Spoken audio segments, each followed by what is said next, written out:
GT Holidays, South India's #1 travel brand. You know you are special when you're with GT Holidays. Tamilagam எங்கும் கிளைகள் கொண்ட Annamal institute of hotel management and hospital management படிப்பில் சேர்வதற்கான admission நடைபெறுகிறது. பன் Butter jam படம் பார்த்தாச்சு. படம் பார்த்ததுக்கப்புறம் நிறைய மிக்சடான ஒரு ஃபீலிங்ஸ் தாங்க இந்த படம் எனக்கு கொடுத்துருக்கு அப்படின்ற மாதிரி நம்ம சொல்லலாம்.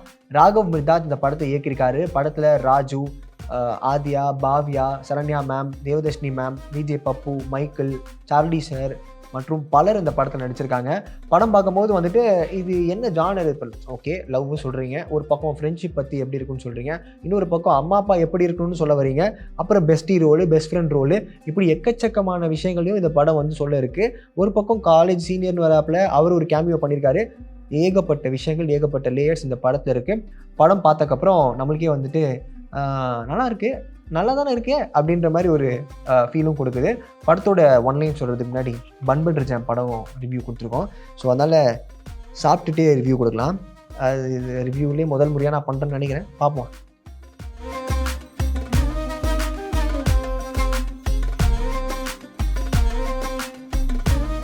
படத்தோட ஒன்லைன் என்னென்னா, நம்ம இந்த போஸ்டர்ஸ்லாம் பார்க்கும்போது நம்மளுக்கே கிளியராக தெரிஞ்சிருக்கும்.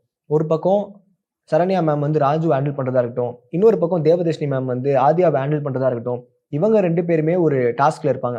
டாஸ்க்னா என்னது, இவங்க அவங்களுடைய பசங்களை லவ் பண்ண வைக்கிறதுக்காக இவங்க ஒரு மிஷின் இருப்பாங்க. அந்த மிஷின் சக்ஸஸ்ஃபுல்லாக ஆச்சா இல்லையா அப்படின்றது ஒரு ட்ராக்கு.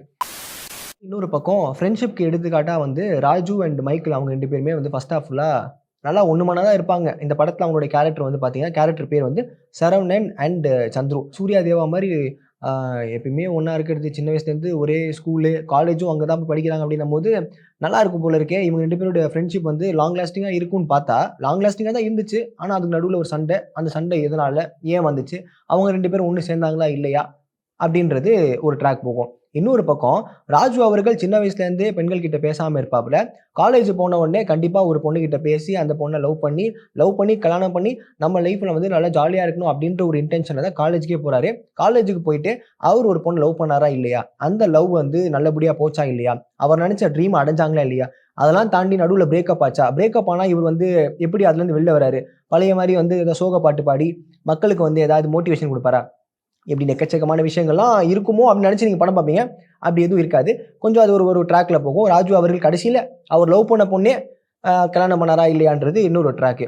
அப்படியே இன்னொரு பக்கம் பேரலாக பப்பு இருக்காப்புல. பப்பு அண்ட் ஆதியான்னு சொல்லிட்டு ஒரு கேரக்டர். அவங்க ரெண்டு பேரும் அவங்க ரெண்டு பேருமே வந்து லவ் பண்ணுவாங்க. அவங்களுக்கு அவங்க நினச்ச மாதிரி அவங்க ரெண்டு பேரும் ஒன்று சேர்ந்து கடைசி வரைக்கும் ஒன்றா வாழ்கிறாங்களா இல்லையா, இப்படி 4 வெவ்வேறு கதைகள் ஒரு மாதிரி அப்படியே பேரலாக சிங்க் பண்ணி இந்த படத்தை பன் பட்டர் ஜாமா கொடுத்துருக்காங்க.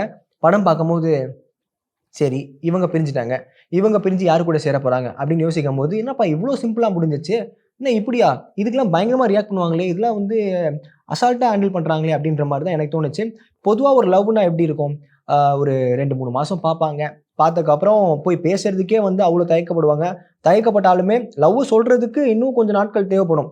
ஆனால் இப்போ இருக்க ஜென்சி கிட்ஸை வந்துட்டு ஒரு மாதத்துல இல்லை, ஒரு மாதம்லாம் இல்லை, ஒரு 2 நாள் பார்க்குறது, 3ஆவது நாள் லவ் ப்ரப்போஸ் பண்ணுறது, 4ஆவது நாள் அப்படியே டேட்டிங் போகிறது, அப்படியே கொஞ்ச நாள் செட் ஆகலையா 1 மாதம் 2 மாதத்துல பிரேக்கப் ஆகுது அப்படின்றத ரொம்ப சீக்கிரமாக காமிச்ச மாதிரி எனக்கு தோணுச்சு. ராகவ் மிர்தாத் அவர்களுடைய இது ஏதாவது கேட்ட கதையா இல்லை அவருக்கு எதாவது பர்சனல் எக்ஸ்பீரியன்ஸா அப்படின்ற மாதிரி தான் எனக்கு தோணுச்சு.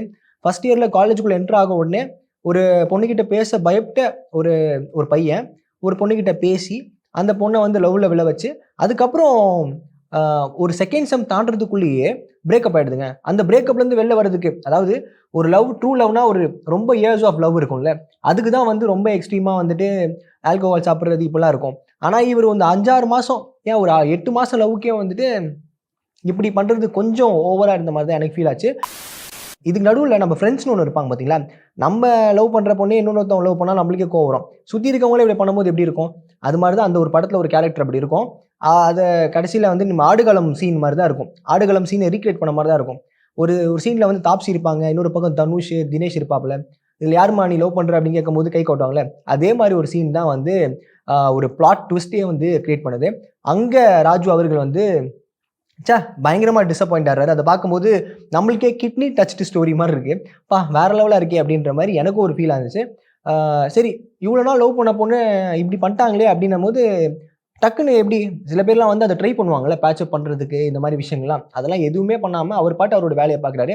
அதுக்கப்புறம் அவரை யாரை வந்து மறுபடியும் பேக் டு நார்மல் கொண்டு வராங்க அப்படின்றது தான் மிச்ச கதை. இதெல்லாம் சொல்லும்போது மொத்த பன் பட்டர் ஜாமையும் காலி பண்ணணுன்ற மாதிரி தான் எனக்கு தோணுச்சு. பட் இருந்தாலும் அங்கங்கே அந்த அடல்ட் காமெடிஸ் அதெல்லாம் பார்க்கும்போது இது கொஞ்சம் ஓவராக இருக்கோ. படம் யூஏ சர்டிஃபிகேட் தான். இருக்க ஜென்சி கிட்ஸுக்கு ஃப்ரெண்ட்ஸோட போனால் நல்லா என்ஜாய் பண்ணலாம். ஆனால் இது ஃபேமிலியாக போனால் ஒரு சில இடங்களில் கொஞ்சம் முகம் சுளிக்க வைக்குமோ அப்படின்றது எனக்கு பர்சனலாக தோணுச்சு. அம்மாவாக பண்ண Saranya ma'am and Devadarshini ma'am அவங்களோட ரோலை சூப்பராக பண்ணியிருந்தாங்க. அவங்களோட காம்பினேஷன்ஸ் இருக்குல்ல, அது அல்டிமேட்டாக இருந்துச்சுங்க. நம்ம வந்து தேவதர்ஷினி மேமோட காம்பினேஷன்ஸ் வந்து நம்ம கோவை சரளா மேம் கூட பார்த்துருப்போம் இந்த காஞ்சனால் தான். அதில் இலாரியஸாக இருக்கும். அவங்க 2 பேருமே வந்து அவங்களுக்குள்ள இருக்க அந்த கேட் அண்ட் மவுஸ் மாதிரி குத்துடி அப்படின்னு சொல்லிட்டு நிறைய விஷயங்கள்லாம் அந்த ஒரு விஷயமா பண்ணியிருப்பாங்கல்ல. கட் பண்ணி பார்த்தா இங்கே Saranya ma'am and Devadarshini ma'am அவங்களோட காம்பினேஷன் வந்து அல்டிமேட். அவங்களுடைய லைக் ப்ரெசன்ஸ் வந்து இந்த படத்துக்கு ஒரு ஆடட் அட்வான்டேஜாக இருந்துச்சு. இன்னொரு பக்கம் வந்து சார்லி சார் வந்துட்டு ரொம்பவே மெச்சூர்டான ஒரு டேடாக இருக்காரு. என்னதான் இப்போ இருக்க ஜென்சி கிட்ஸை வந்துட்டு அம்மா வந்து ஹேண்டில் பண்ணுறது கஷ்டப்பட்டாலுமே அவங்க அப்பா வந்து அவங்களுடைய வழியிலேயே ஈஸியாக ஒரு கூல் டேடாக இருந்து ஹேண்டில் பண்ணுறாரு. ஒரு ஒரு எக்ஸாம்பிளுக்கு வந்துட்டு இஞ்சி சோடா குடிச்சாமா அதான் தொண்டை இரும்பல் வருது அப்படின்னு சொல்றதா இருக்கட்டும், பூச்சி கடிச்சிருச்சுமா அப்படின்னு ராஜு அவர்கள் சொல்றதா இருக்கட்டும், இது எல்லாமே வந்து நீங்க படம் பார்க்கும்போது கனெக்ட் பண்ணிக்க முடியும். இது எல்லாமே வந்து அந்த டைம்ல சார்லி சார் அவர்கள் வந்து அதை அந்த டைலாக் அப்படியே சொல்லி ஒரு மொமெண்ட்டை கிரியேட் பண்ணுவாரு. அது படத்தோட பார்க்கும்போது நல்லாவே இருந்துச்சு. அண்ட் பொதுவாக இப்போ இந்த படம் பார்த்ததுக்கப்புறம் எனக்கு ஒரு ஏக்கம் வந்துருச்சு. அதாவது இந்த மாதிரி ஒரு பக்கத்து வீட்டு ஆண்டியும் இந்த மாதிரி ஒரு அம்மா நம்மளுக்கு இருந்தாங்கன்னா சூப்பராக இருக்குமே. அதாவது அரேஞ்ச்டு லவ் மேரேஜ் பண்ணி வைக்கிறது யாருக்கே தான் விருப்பம் இருக்காது. இவங்களே அழகா ஒரு பொண்ணை பார்த்து அவங்களே எல்லா வேலையும் பார்த்து நம்மளை ஃப்ரெண்ட்ஸ் ஆக்கிடுவாங்க, லவ்வும் பண்ண வச்சுருவாங்க, கல்யாணம் வரைக்கும் எந்த ஒரு பிரச்சனையும் இல்லாமல் நீட்டாக கொண்டு போயிடுவாங்க அப்படின்றதுக்கு இவங்க 2 பேர் ஒரு மிகப்பெரிய சான்றா இருக்காங்க. Bun Butter Jam is going to create history அப்படின்னே சொல்லலாம். நிறைய பேரை வந்து இந்த மாதிரி அம்மாக்கெல்லாம் மாற்றிடுவாங்களோ அப்படின்ற ஒரு பயமும் இருக்கு. போஸ்டர்ஸ் பார்க்கும்போது தெரிஞ்ச game between boomers and Gen Z begins அப்படின்ற மாதிரி தான். அதே மாதிரி தான் இந்த படத்தோடைய ட்ராவலுமே இருந்துச்சு. மைக்கேல் அவர்கள் அவர் கொடுக்கப்பட்ட கதாபாத்திரத்தை ரொம்ப அழகாக பண்ணியிருந்தாரு. ஒரு கட்டத்தில் ஃப்ரெண்டை வந்து டீஸ் பண்ணுற டைமில் ஒரு ஃபைட் சீன் வருங்க. ராஜு அப்படி கோவப்பட்டு போயிட்டு சண்டை போடுவார். நான் கூட நினச்சேன் ராஜு அவர்கள் என்ன ஏதாவது இமேஜினேஷனில் தான் ஃபைட் பண்ணேன்னு பார்த்தா உண்மையிலே ஃபைட் பண்ணுறது. தோ அந்த ரன் ஓடி வர்றது மட்டும் தான் காமிக்கலாக இருந்துச்சு. மற்றபடி ஃபைட் சீன்ஸ்லாம் பார்க்கும்போது நல்லா இருந்துச்சு. விஜய் பப்பு அவருடைய கேரக்டரை பற்றி சொல்லி ஆகணும். அப்பாவுக்கு பயந்த பையனாக இருக்கு. அதை தாண்டி அந்த படத்தில் ஒரு பிளாட் ட்விஸ்ட் லாஸ்ட்டில் வந்து கிளைமேக்ஸ் ட்விஸ்ட்டாக வந்து அவருடைய ரோல் வந்து நல்லா இருக்கு. ஸோ இப்படி ஒருத்தவங்களுடைய பெர்ஃபார்மன்ஸுமே வந்து சொல்கிற மாதிரி எல்லாருமே அவங்களோட ரோலை சிறப்பாக பண்ணியிருந்தாங்க. படத்தில் நான் நோட் பண்ண லாஜிக் மிஸ்டேக்ஸை பற்றி சொல்லிடுறேங்க. சப்வேல ஹீரோயின் உட்காந்து பேசிகிட்டு இருப்பாங்க. நம்மளுக்கே தெரியும் சப்வேல வந்துட்டு பெருசாக மழை பெஞ்சாலும் அங்கே வராது. ஆனால் இவங்க நடந்து போயிட்டு இருக்க சமயத்தில் அங்கேயும் ஒரு ரொமான்ஸ் காட்சி நடக்கும். மழை பெய்யும் நல்லா. எப்படி ரோட்டில் மழை பெஞ்சா எப்படி தண்ணி வருமோ அதே மாதிரி சப்வேல கீழே டான்ஸ் ஆடுற மாதிரி ஒரு ரொமான்டிக் சீன் இருக்கும். நல்லா நனைஞ்சே டான்ஸ் ஆடுறாங்க. எப்படின்னு எனக்கு புரியல. அது நான் யோசித்தேன், எப்படி சப்வேக்குள்ளே மழை வருது, பரவாயில்ல வித்தியாசமாக இருக்கே அப்படின்ற மாதிரி ஒன்று யோசித்தேன். இன்னொரு பக்கம் நான் சொன்னேன் பார்த்தீங்களா, சந்துரு அண்ட் சரவணா அவங்க 2 பேருமே நண்பர்கள். அவங்க 2 பேருக்குமே ஒரு சண்டை வரும். சண்டை வந்ததுக்கப்புறம் இவர் சமாதானப்படுத்துறதுக்காக போய் பேசுவாப்புல. பேசும்போது ஒரு வீட்டுக்கு முன்னாடி இருந்து கத்துவாங்க, ஏய் சந்துரு சந்துரு அப்படின்னு.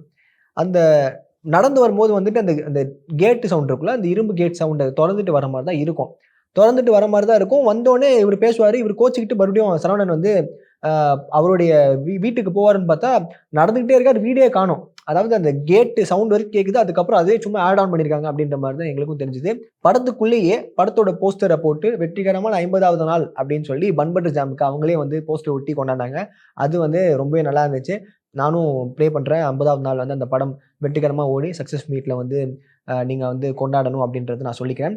படம் பார்க்கும்போது எனக்கு நிறைய விஷயங்கள் வந்து ராஜு அவர்கள் எப்படி த்ரூ அவுட்டாக அந்த படத்தை ஹோல்ட் பண்ண போகிறார் அப்படின்ற ஒரு தாட் இருந்துச்சு. பட் படம் பார்த்ததுக்கப்புறம் நம்மளுக்கு வந்து ஓகே சிறப்பாக தான் பண்ணியிருக்காரு.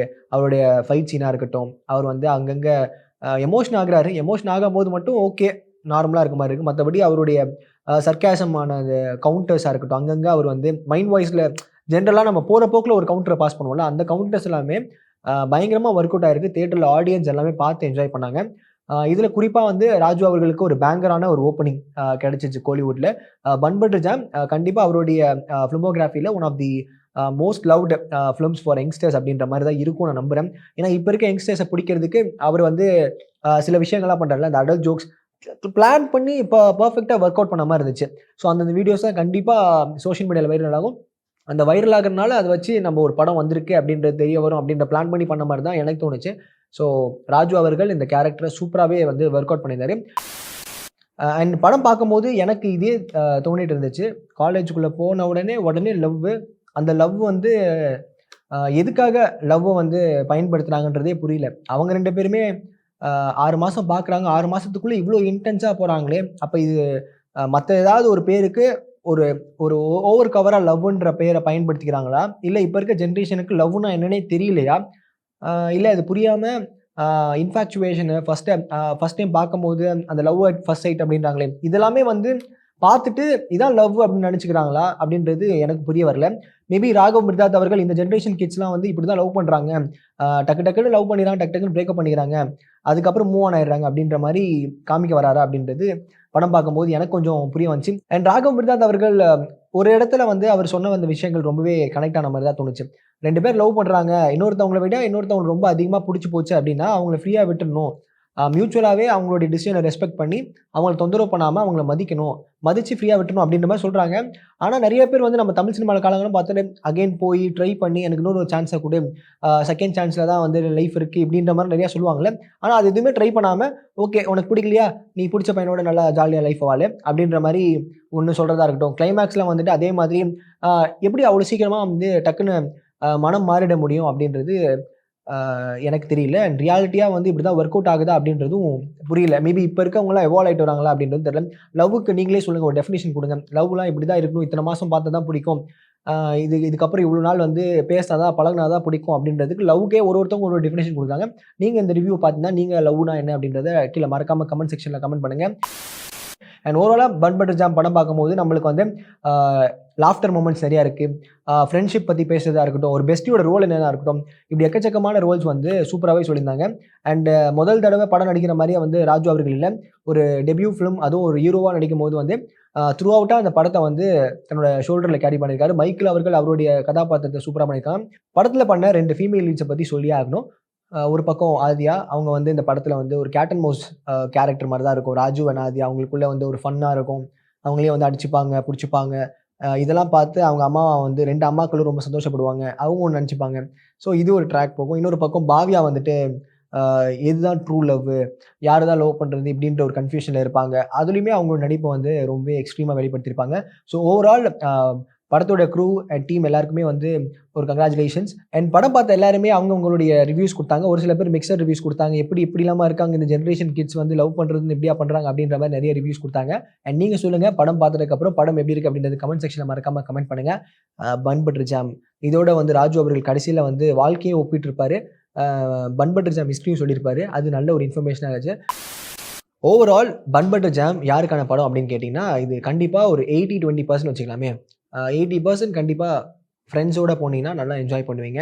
அண்ட் நல்ல ஃபேமிலியோடு போகணுன்னா ஒரு கொஞ்சம் யோசிக்கிற மாதிரி இருக்கும். பட் ஆனால் அங்கங்கே அந்த காமெடிஸ் மட்டும்தான், அடல்ட் காமெடிஸ் மட்டும்தான் கொஞ்சம் ஒரு மாதிரி ஒரு தடங்கள் மாதிரி இருக்கும். மற்றபடி ஜாலியாக ஃபேமிலியோட பார்க்கலான்னா இந்த படம் வந்து சஜஸ்ட் பண்ணலாம். அண்டு நல்ல ஒரு லாஃப்டர் ஃபில்டான படமாக இருக்குது. அங்கங்கே அந்த கவுண்டர்ஸ் ஒர்க் ஆகிருக்கு. First half comparatively second half கொஞ்சம் எமோஷனோட ட்ராவல் ஆகிற மாதிரி இருக்குது. எப்படி வந்து அடுத்தது செம்ஸில் வந்து படித்து எப்படி கிளியர் பண்ணுறாரு ராஜு அவர்கள், ஒரு கேமியோ பர்ஃபார்மன்ஸ் இருக்குது. அதில் வந்து பண்ணவர் வந்து ரொம்ப எக்ஸ்ட்ரீமாக இருக்கும். ஒரு பக்கத்தில் வந்து இந்த கதையெல்லாம் பார்க்கும்போது லைட்டாக ட்ராகன் வாட வருது அப்படின்ற மாதிரி தான் இருந்துச்சு. பட் அதுவும் இதுவும் சிமிலர் இல்லை, வேறு ட்ராக்கு. ஸோ கேமியோ ரோல் பண்ணவரும் ரொம்ப இம்பார்ட்டண்டான ஒருத்தவர். அதை பார்க்கும்போது நாங்கள் சஸ்பென்ஸாக என்னடா இது இவர் நடிச்சிருக்காரா அப்படின்ற மாதிரி ஒரு ஐப் இருந்துச்சு. ஆனால் அங்கங்கே அவர் அரியர் வச்சு தான் இருக்கார். ஆனால் கரெக்டாக பர்ஃபெக்டாக ஒரு லைஃப் அட்வைஸ் கொடுத்துட்டு போகிறாரு. அங்கங்கே தேவையான டைமில் வந்து தத்துவத்தை போட்டு போகிறாரு. அதெல்லாம் பார்க்கும்போது எங்கேஜிங்காக இருக்குது. ஓவரால் பன் பட்டர் ஜாமோட எதை ஒப்பிடணும்னா பன் பட்டர் ஜாமே தான் ஒப்பிடணும். எப்படின்னா நம்ம ஃப்ரெண்ட்ஸோடு போனீங்கன்னா நம்மளுக்கு வந்து 100% அந்த ஸ்வீட்டு, அதுக்கப்புறம் அந்த பட்டரோடது ப்ளஸ் அந்த பன்னு எல்லாமே மிக்ஸ் ஆகி ஒரு பர்ஃபெக்டான ஒரு ஸ்நாக் சாப்பிட்ட மாதிரி நம்மளுக்கு ஒரு ஃபீலாக இருக்கும். ஆனால் ஃபேமிலியோட பார்க்கும்போது அந்த ரேஷியோ டிஃபர் ஆகிற மாதிரி இருக்கும். சில பேருக்கு வந்து என்னடா ரொம்ப பட்டராக இருக்க மாதிரி இருக்கே, என்னடா ரொம்ப ஓவராக இனிப்பாக இருக்க மாதிரி இருக்குது, ரொம்ப ஜோக்ஸ்லாம் வந்து நம்மளுக்கு சில பேருக்கு இனிப்பு பிடிக்காதுல்ல, அது மாதிரிலாம் அந்த ஜோக்ஸ்லாம் வந்து பிடிக்காமல் போச்சுன்னா அதுவுமே ஒரு பெரிய மைனஸாக இருக்கும். ஸோ வர்த் வாட்சபிள் படம் பார்க்கலாம். படம் பார்க்கும்போது வந்து இந்த மாதிரி சில நிறை குறைகள்லாம் தவிர்த்துட்டு ஜாலியாக என்ஜாய் பண்ணணும்னா நீங்கள் பன்வட்டு ஜாமை தவிர்க்காம தியேட்டரில் போய் பாருங்க. Thank you so much. GT Holidays, South India's #1 travel brand. You know you are special when you're with GT Holidays. Tamilagam எங்கும் கிளைகள் கொண்ட Annamal institute of hotel management and hospital management படிப்பில் சேர்வதற்கான அட்மிஷன் நடைபெறுகிறது.